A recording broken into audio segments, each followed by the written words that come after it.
I think some light from the side like this will definitely add a lot to the shot. I found my victim. I don't know if you can see it, but oops, wrong settings. Here's without any kind of light, and now here's with some light from one side, from the front, or slightly to the back. Today's mission is woodland photography with my 12 to 40 millimeters and the OM1 body. Some macro shots if I can find some mushrooms, and some opportunistic bird photography with the 100 to 400 Zuiko lens if I get any chance.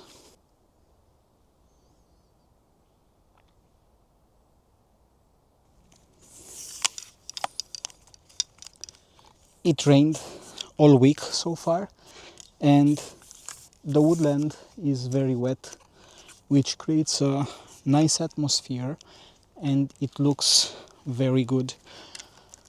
This forest is very crowded and it's a little bit hard to find a good composition, I think. Today I'm shooting the 12 to 40 millimeters lens, and I'm shooting in aperture priority because I want to have everything that's in the foreground and everything that's in the background in focus. Let's see if this works.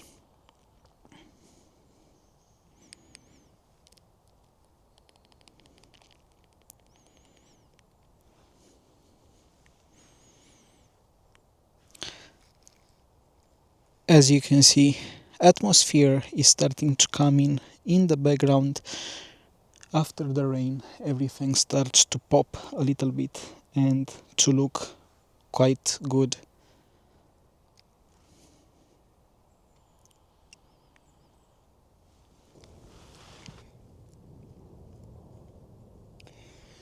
When you're photographing woodlands, compositions don't pop into your eyes. You usually have to stop, look around you, and try to find foreground, middle ground, background, and how the shape of the trees intertwine and how they work with each other.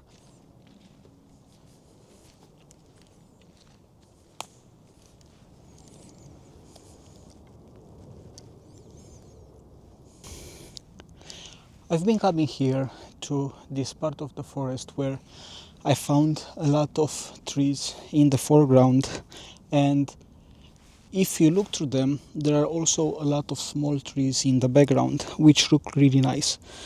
Everything here looks really good, but here I think there is a little bit of clutter that I need to get rid of. So if I shift just a little bit and maybe zoom in, I can find this very nice photo of all those vertical lines made from the trees. So let's capture this and see how it goes.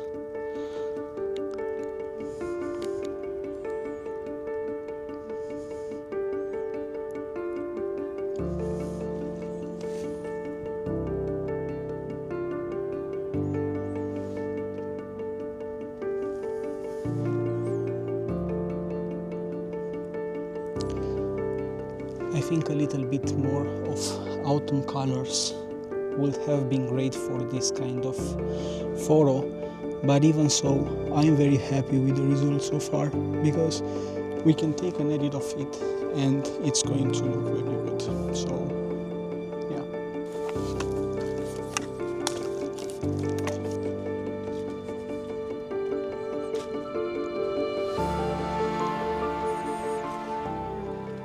After doing a few photos and not finding the right atmosphere and the compositions I'm looking for, I decided now to switch focus and look into some macro photography. And For this I have to think different. I have to get down to a different level and to a different perspective, because it forces you to be more focused, more present, and to find tiny details in a sea of lines, patterns, and clutter.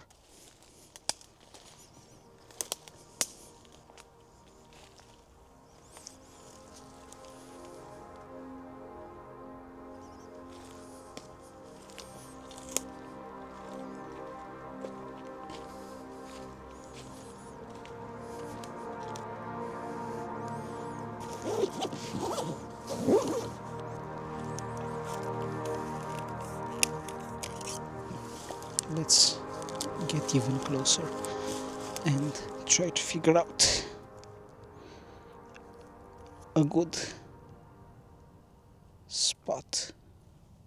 So this is where I'm focusing, which is on top of the moss, and we need to set the exposure a little bit longer, and what we want to do is to use focus bracketing feature.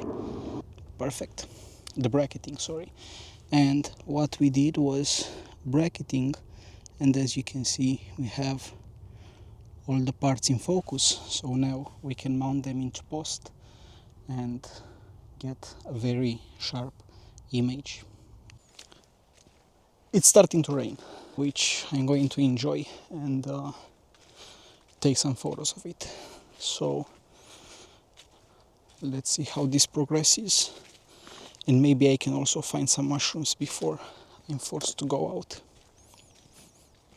I found my victim. I don't know if you can see it, but it's right here, and it's tiny, the tiniest, I think. Let me show you from my camera with the macro lens, because I think that's how you're going to be able to see it. It's outstanding, it's huge, it's here, and it's very beautiful. Now let's find the right angle for it and the good composition. So let me set up my tripod. It looks good, but it will look even better if this part of the background from here will be greener or something like that, but it has to be a little bit further away, and maybe not green but a different color to contrast a little bit more with it, such as this. Let's see. Now I have a different angle, and focus on this one from here, which is a little bit closer. It's not in focus though. I think I'll need to bracket it and maybe go to only 10 shots. And now add a little bit of artificial lighting. I think this side light is quite nice right here. Perfect.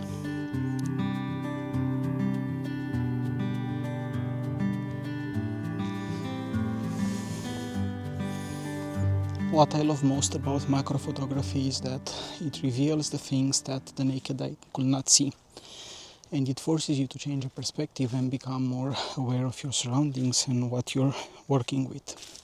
But this is the best part, because it slows you down, it forces you to look, to be patient, and to let the forest and the nature around you reveal itself. Every tiny bit of the details matter in those kinds of shots. I really love how those two mushrooms stay together here, and I think some light from the side like this will definitely add a lot to the shot, so let's try this. It's a very long exposure to be had, but I think the shot is going to look good. Let's see. Oh, love it. It looks good. I think I need to step down a little bit. Maybe something like this and just light them up. I'm using my phone right now. Although I have a light with me. Let's see. Nice. Very nice shot.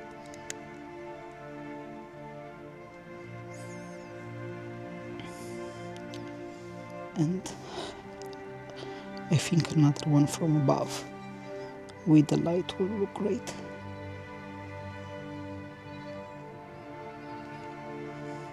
Definitely.